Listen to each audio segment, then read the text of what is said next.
Dzina la Atate ndi la Mwana ndi la Mzimu Woyera. Amen. Ambuye bwerani mudzandithandize. Ulemu ukhale kwa Atate ndi kwa Mwana ndi kwa Mzimu Woyera, monga panali poyamba, tsopano ndi masiku onse ndi pa nthawi zosatha. Amen. Ino ndi nthawi yathu yovomerezeka. Ichi ndi chipulumutso chathu. Pemphero ndi kusala ndizo chiyembekezo chathu. Kudzilanga mayitanidwe athu. Mulungu wokhululukira ndi wachikondi, chifundo choposa milingo yonse, inu nokha mungatipatse mtendere. Inu chuma chathu choyera. Ambuye tiyang'anireni ife tonse. Yang'anani pa zokhumba zathu. Ndife fumbi ndipo ku fumbi tidzakhala tikubwerera. Inu Ambuye wamoyo, tikwezeni, thupi latibweretsera kukhumudwa. Imvani kudandaula kwathu, tipatseni ife chisangalalo chosatha. Ulemu ukhale kwa Atate ndi kwa Mwana ndi kwa Mzimu Woyera, monga panali poyamba, tsopano ndi masiku onse ndi pa nthawi zosatha. Amen. Chilimbi 1.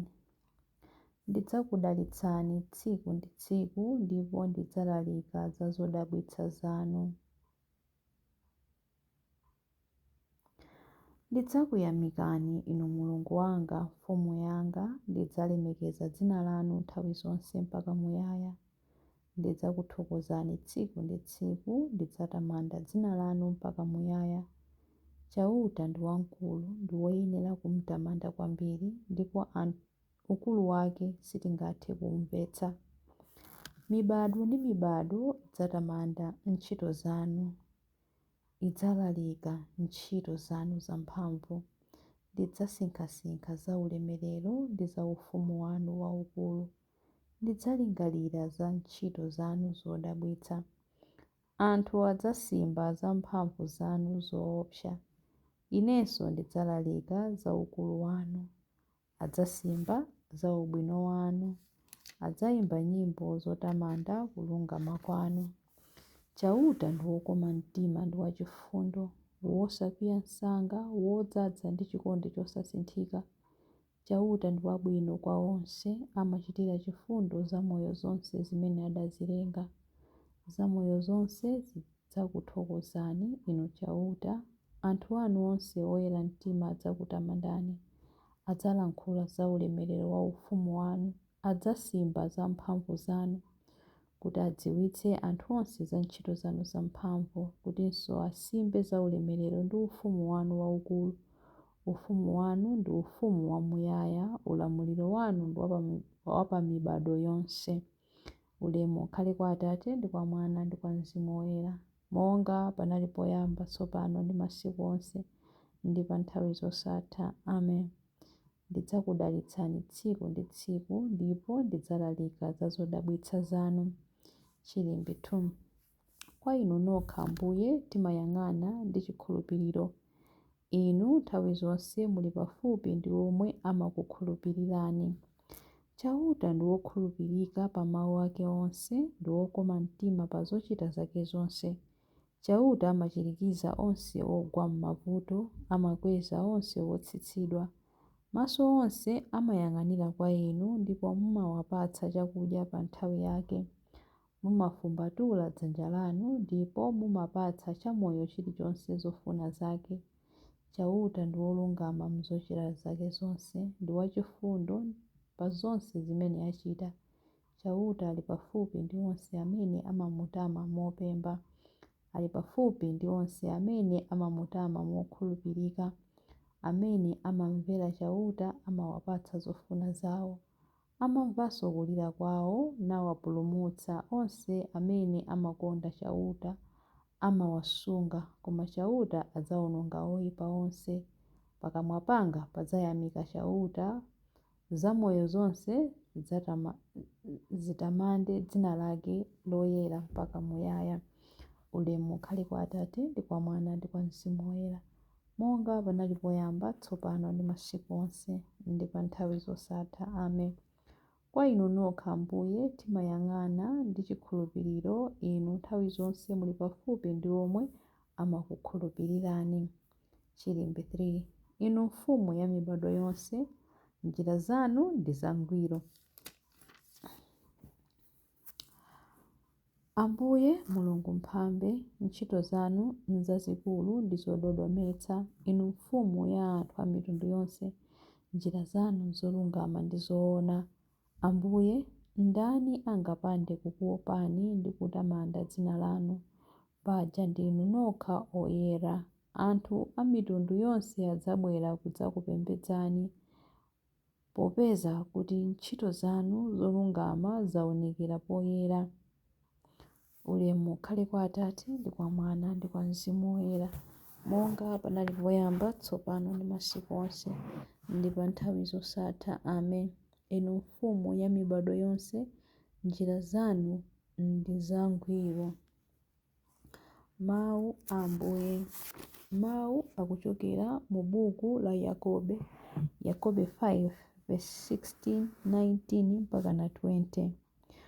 Muziwululirana machimo anu ndipo muzipemphererana kuti muchire.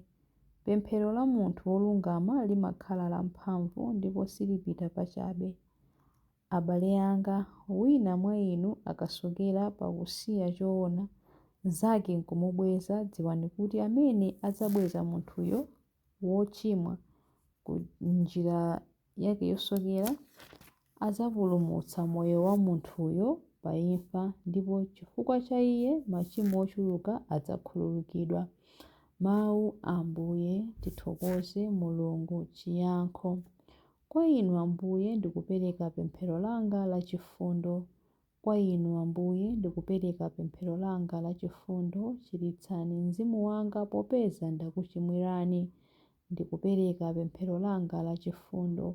Ulemu ukhale kwa Atate ndi kwa Mwana ndi kwa Mzimu Woyera. Kwa inu Ambuye ndikupereka pemphero langa la chifundo. Chilimbi cha nyimbo ya Amayi Mariya. Palibe akadatha kumugwira Yesu popeza nthawi yake idali isanafike.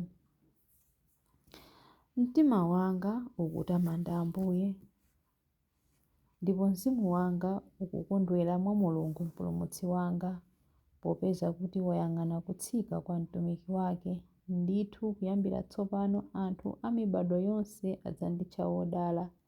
Iye amene ali wamphamvu wandichitira zazikulu, ndipo dzina lake loyera. Amawachitira chifundo anthu a mibado ndi mibado amene amamulemekeza. Wachita zamphamvu ndi dzanja lake. Wabalalitsa anthu a mtima wonyada. Mafumu amphamvu wawatsitsa pa mipando yawo yachifumu. Anthu wamba nkuwakweza, anthu anjala wawakhutitsa ndi zabwino. Anthu olemera nkuwabweza osawapatsa kanthu. Wadzathandiza anthu ake a Israeli pokumbukira chifundo chake. Izi ndi zomwe adalonjeza kuti adzawachitira makolo athu akale aja, Abrahamu ndi zidzukulu zake mpaka muyaya. Ulemu ukhale kwa Atate ndi kwa Mwana ndi kwa Mzimu Woyera, monga panali poyamba, tsopano ndi masiku onse, ndi pa nthawi zosatha. Amen. Palibe akadatha kumugwira Yesu popeza nthawi yake idali isanafike. Mapemphero. Mpulumutsi wa dziko lapansi, pakufa mudagonjetsa imfa ndipo pakuuka mudabwezeretsa moyo. Modzichepetsa tiyeni timpemphe. Dalisani anthu anu owomboledwa ndi magazi anu. Momboli wa dziko lonse, tipatseni gawo lalikulu la masautso anu kudzera mkulapa kozama, kuti pakutero tithe kugawana ulemerero wa kuuka kwanu. Dalitsani anthu anu owomboledwa ndi magazi anu. Amayi anu otonthoza onse ovutika athe kutiteteza. M'mayesero awo athe kutiteteza, tithe kutonthoza ena pamene inu mukutonthoza ife. Dalitsani anthu anu owomboledwa ndi magazi anu. m'mayesero awo apatseni anthu anu okhulupirika kuthekera kugawana nanu masautso anu ndi kuwulula miyoyo yawo mphamvu yanu yachipulumutso. Dalitsani anthu anu owomboledwa ndi magazi anu. Mudadzichepetsa pakukhala womvera ngakhale kuvomera imfa yapamtanda. Apatseni onse amene amakutumikirani mphatso zakumvera komanso moyo wakudekha. Dalitsani anthu anu owomboledwa ndi magazi anu. Sandutsani matupi a anthu akufa kuti akhale monga thupi lanu mu ulemerero, ndipo pamapeto pake tibweretseni ife ku chimvano chawo. Dalitsani anthu anu owomboledwa ndi magazi anu. Dalitsani anthu anu owomboledwa ndi magazi anu pamene tikupemphera kuti: Atate athu muli kumwamba, dzina lanu liyeretsedwe, ufumu wanu udze, kufuna kwanu kuchitidwe monga kumwamba choncho pansi pano. Mutipatse ife lero chakudya chathu cha lero. Mutikhululukire ife zochimwa zathu monga ifenso takhululukira adani athu. Musatisiye ife m'chinyengo, koma mutipulumutse ife kwa zoyipa. Amen. Tipemphere. Atate, chiyambi cha moyo wathu inu mumadziwa zofowoka zathu.